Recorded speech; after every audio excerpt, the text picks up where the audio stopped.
Joyce Mukami Kimathi was in the center of the fight as a commander in her own right. My dear grandmother, you took away all my senseless shame, and now I pride myself in knowing that not only did you contribute, but you are a big part of the fight for Kenya's independence.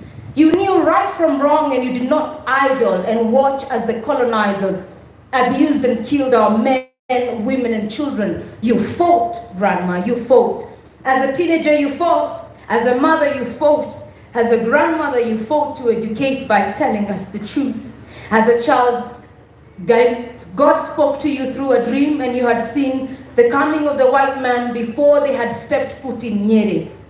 Not to mention, you lived in a time when women rarely stood around the table where decisions were made, and yet you not only stood, but you contributed.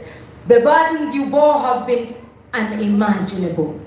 You carried them without preparation, and that is how I know you walked with God as He carried through the tough times. Then He carries you even now to a better place. You admitted your faults, and you admitted your faults often, and I admired that about you deeply. You are wise and visionary. In your book you write, "This country will be united by my children's children," and that in so doing you taught me the virtue of forgiveness. To me, you are and still are the embodiment of courage, strength for women at home and abroad. The life you lived was a full and gratifying one. Rest in peace, Grandma, knowing that the torch has been passed and your vision of a unified Kenya lives on in me and everyone here today. Thank you. Your Excellency, I think we made a mistake. We would have had her as the master of ceremony, and I've taken a back seat. That's my daughter, but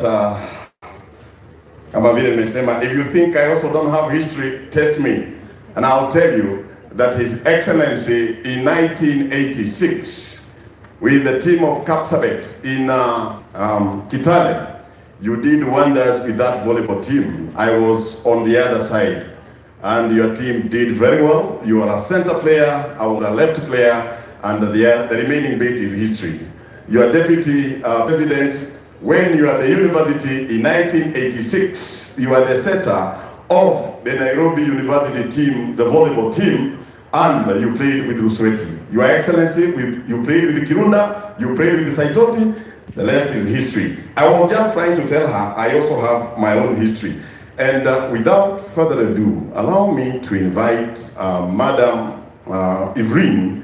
Madam Evrine is the last born, and this last born has been very dear to us. She's really assisted us. She will lead her eulogy, and we shall insert one, Mr. Gitonga, that we forgot, of the lady who was with the mother until she parted, and that is Madam Miriam Nyawera. So immediately after Wanjogu, you will invite Nyawera, and then we shall have the last one by the head of the family, and that is Simon Maina. Thank you. Give her a big hand as she comes.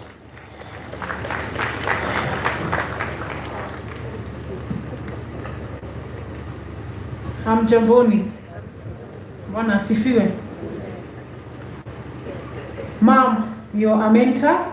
You educated me and took me to the best school in Nyandarua County, Karima Girls. You taught me how to pray and woke me and my siblings up at 3 a.m. And you said, "Okirai bohoe netha keda." You taught me to give testimonies at an early age of 9 years old. After school, you made me sure I got employed as a civil servant at the Storage Row office. Later, you got me employed in the Kenya Airport Authority. When I died in 2007 as a member of parliament of Kinangop, you went into your coffers and supported me with all the expenses involved, such as payments for registration certificate, mobilization fees, and other expenses. Mom, you taught me the importance of trees. You told me that trees were used in the struggle for independence. For example, The Dedan Kimathi post office is a tree in the forest that has a nature